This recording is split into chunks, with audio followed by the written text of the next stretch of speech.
Hey guys, welcome to the channel. So I have something exciting here today. It's an Acerbis 3.6 gallon or 14 liter fuel tank for the Honda CRF300L. I'm going to do an install video. This bike only holds close to 2 gallon. If you was getting 60 miles a gallon, you're talking 120 miles.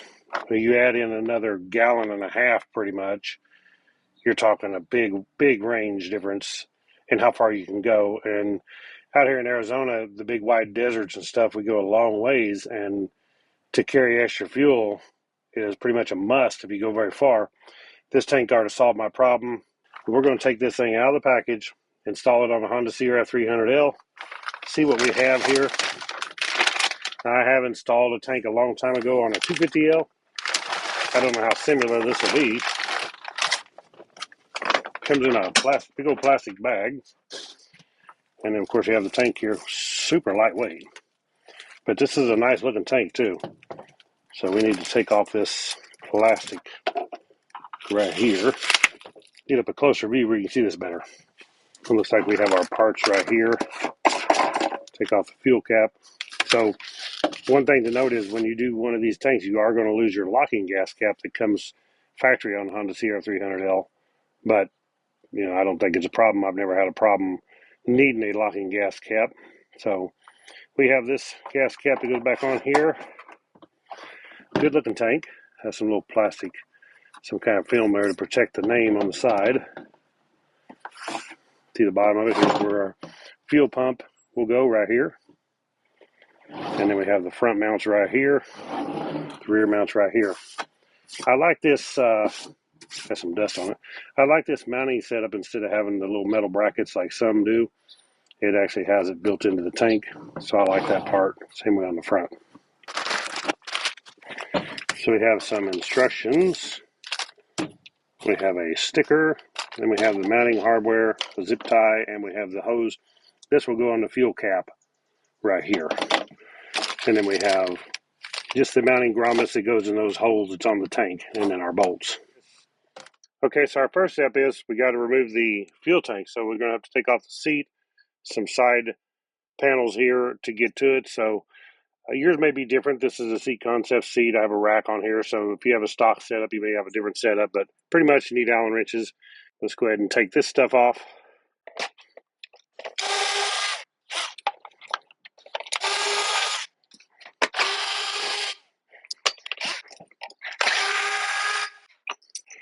And I'll remove the same thing on the other side. So we got the Allen bolts here, here, here, here, and here. On this side, I have a 2mm bolt and spacer, and that's because I have the Flatland Racing radiator guard on here. So normally you would probably just have one of these Allen bolts. Okay, on the left side of your bike, you're going to have these two push tabs right here. Just push the little button in on them, and then they'll pop right out. So these are pretty simple if you've never used them. You just push in the center of these, like that, and they pull out. So we have a couple on this side, we have one on the other side. Okay, so now I should be able to remove my seat and then these side panels. On the back of your seat, whether you have an aftermarket tank or not, you'll have these spacers. You want to make sure to not lose them. There's one on each side. There's the seat. These side panels just pop off. They have a couple grommets. So on this side, we have the two pop grommets. They go right here, one right here, one right here.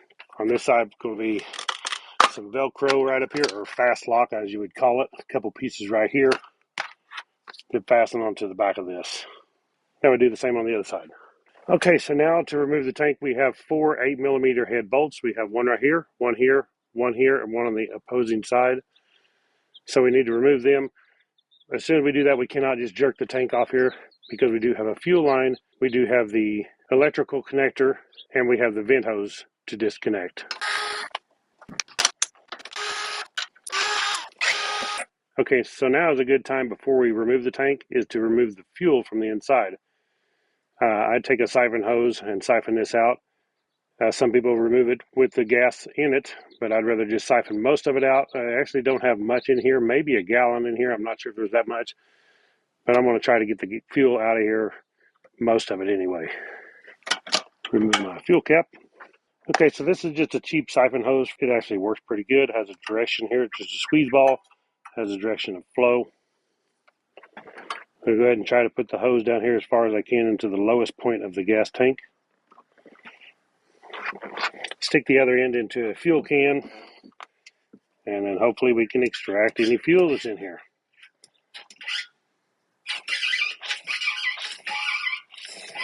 Now normally it would start flowing. There's not much fuel in here. So right there, it's going ahead and gravity flowing now that I got it going. As you can see, there wasn't much fuel in my tank. My ride yesterday pretty much ran the fuel out. And that's pretty much all of it. It's probably not bone dry, but can get most of it out of there, make it a lot easier. Okay, it's a good idea to go ahead and put the fuel cap back on, because we're going to turn this upside down, and any fuel that's left in here, I don't want to spill it out.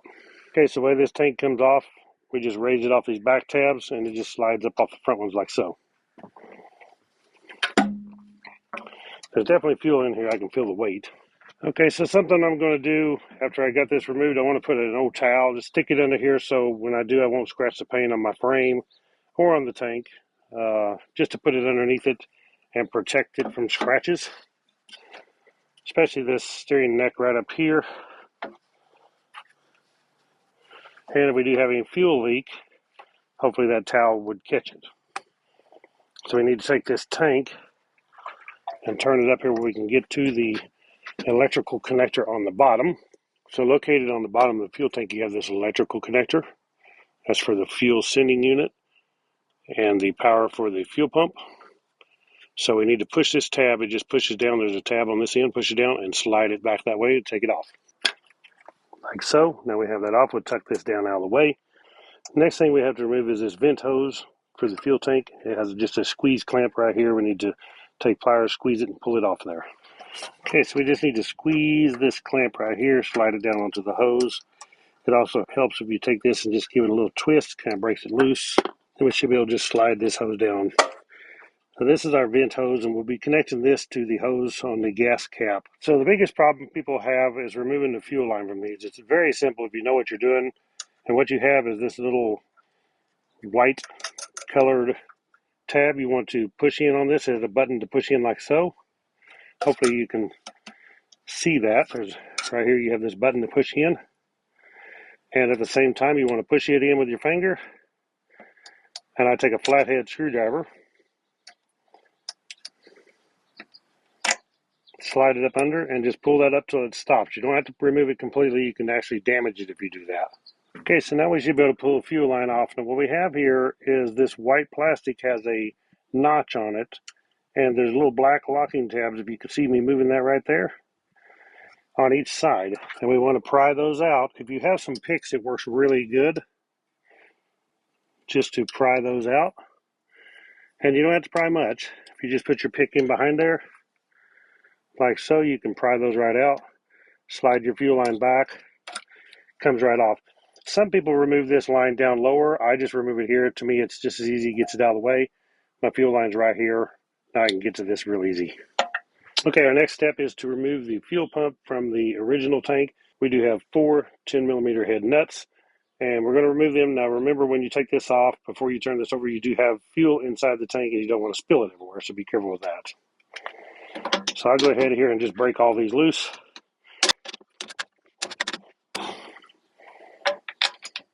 And I can remove all 4 nuts.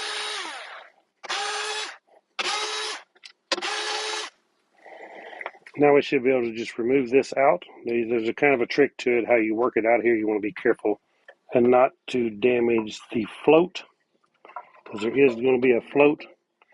So you get it tilted just right. You see how I'm working that in that direction? And then here comes our float. Just like that. We just want to remember how this goes when we put it back on. This metal part goes on this round notch. It kind of lines you up where you go. And it goes just like this. Just make sure you put it back on the same way. Lay it down there carefully. Remove this tank out of the way, and I'll have to get the fuel out of here at a later time.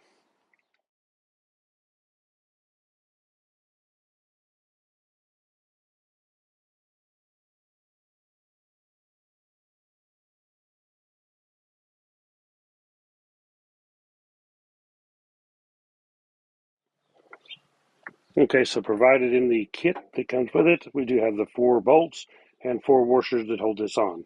So we're going to go ahead and thread them in by hand, get them started. Now we can run them down. So I'm going to take an actual ratchet and snug these down so I can actually get the feel of how I want these. I don't want them too tight. Good and snug, and then a little bit of a quarter turn. Okay, so now is a good time. I've already started here to install the grommets. I want to put the rubber grommets. We got one here, one here, one here, and one here. Stick them in. You may have to take a screwdriver like I'm doing here with a blunt tip so you don't damage the rubber. And to get it poked through there and work into position, make sure your flared sides are all the way through. Same way on all 4.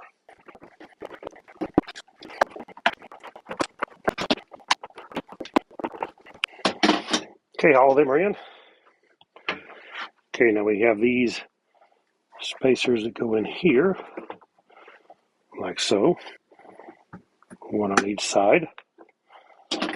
Okay, now we have right here, for where the seat goes on, we have this bushing and this screw. It goes right into here. You want to be sure not to over tighten this. You could actually damage your fuel tank. Take a Phillips or a big flathead. Run down nice and tight, but not too tight. Okay, on to the next step. So we need to put this valve in this line. This is our fuel tank vent line, and there is an arrow on this right here, and we want to face it toward the fuel tank. So we need to go up. We can take our little clamp, squeeze it, and slide it up. It's a little tighter than it was before because this is a bigger line right here. But if you work at it, it will go.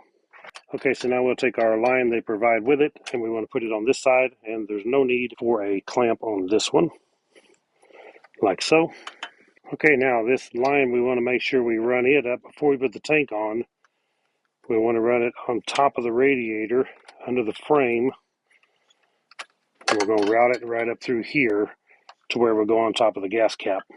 Okay, so now I have my fuel tank here ready to connect it back. I want to put my fuel line on. I'm doing it in the reverse order that I took it off. So I want to put my fuel line on, and the way we do it is we're just going to push it on. This here goes into this loop right here, this holder. So we'll just push it on. And once we get it all the way on, push it into here. And now we push our retaining clip back into position, like so, and we're locked in. Now all we need to do is connect our electrical connector. So I have to turn the tank around here to kind of the position where I can plug this on. It should just plug right back on here. You're not going to be able to see it in the video very good, but basically it's just the opposite of taking it off. Okay, when we put our tank back on here, we'll make sure this fuel line is down under our frame rail right in there, and set our tank into position like so. Front tabs will line up here.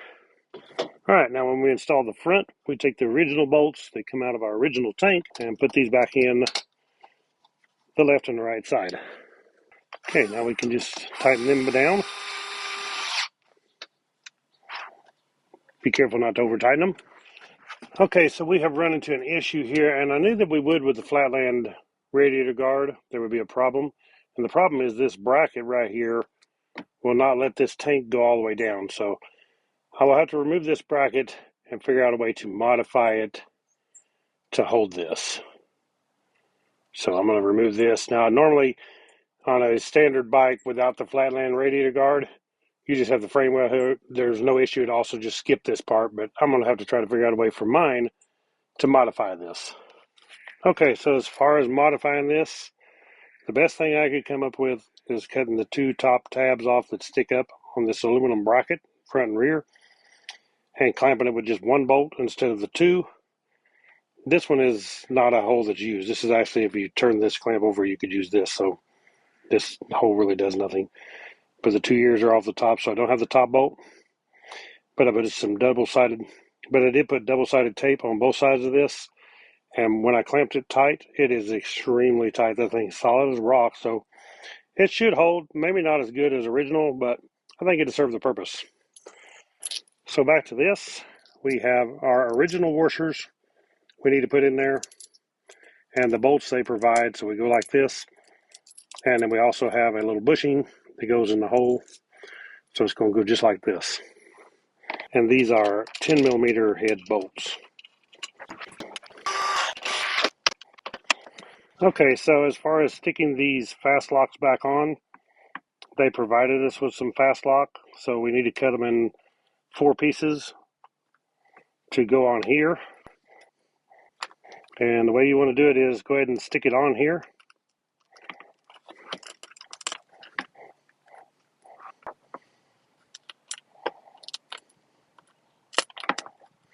I would take some alcohol, and you can see where these are going to go.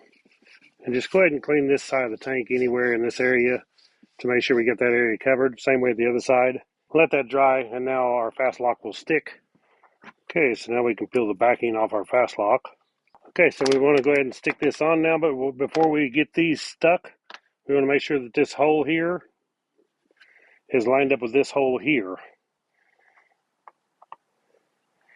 to ensure we're in the right location.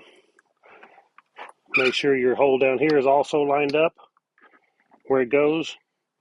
Both holes are lined up. Now we can go ahead and stick the fast lock to the tank. Okay, now we can take our 5 millimeter Allen and put these 2 bolts back in and repeat the process on the other side.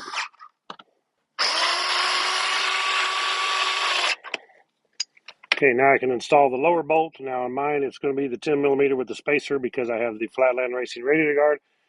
Or stock, you would just use the Allen bolt that you took out. Now I repeat the same process on the other side. Okay, don't forget to put your snap pegs back in on both sides. Just remember you have the button pulled out, put the peg in, then push the button. Okay, we'll put our side cover back on. It actually goes down like this and slides to the front, like so. Snap our rubber grommets in, and then put our 5 millimeter Allen bolt back in. And just repeat this process on the other side. Our front of our seat should slide up on that bolt, and we can install the seat in the reverse position that we took it off. Don't forget your shoulder washers here. Okay, the next thing we're going to do is run our fuel line up here and plug it on right here. As soon as we cut it to the length that we need, that'll work. You also want to take this hose here down on the mount for your front of your tank, and you can put a zip tie in it to hold that hose in position. So also one more thing to note, if you do put the Acerbis 3.6 gallon fuel tank on the 2025 and later, this only applies to 2025 and later because they do have the LED turn signals. But if you do, these turn signals will hit in the factory position. They will hit the tank. So the fix for it is, for me, is I take this bracket loose. I don't have to undo the wires. There is 2 10 millimeter bolts right here. Take them out. And then I spin the bracket over and the light over. So basically, it takes this bracket, instead of it being turned in like it is factory, it goes this way and turns out like I have it right here on this one. I've already done. Now, as far as when you put this rubber part back in here, you'll need to remove this plastic clip to take it off. You'll need to remove this plastic clip out of here to take it off. When you put this back in, it doesn't fit as perfectly because this hole is shaped different. But if you spin it around, you can force this plastic clip back into there, and it does work just fine. I've done this on a few bikes now, and it works great. Just by spinning this bracket, making it where these signals set out instead of sitting back. Okay, we can go ahead and put in some fuel now. And if you did everything right, you won't have a leak. You could actually put some fuel in it before you do this. Make sure you don't have a leak before you install the tank. I didn't do that. Okay, so let's go ahead and start this up. Turn the key on. It does show we have a little bit of fuel. We have 1 bar because I just put a little bit in here. Now, one thing to note is the top half of this tank is not going to read normally on this gauge because there's more fuel in here than normal. So you're going to stay on, when you fill it up, it'll show full, but you're going to stay on full for a lot longer. And once it gets down to the normal level, then it will start reading, and it will actually show empty when you're empty, but that's how to read. Your full is going to stay there for a lot longer than normal. Let's go ahead and start this thing up.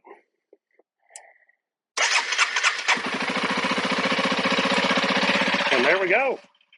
And I've checked and we have absolutely no leaks. We are good to go. Okay, guys, there is the Acerbis fuel tank. I will post a link below, as I said.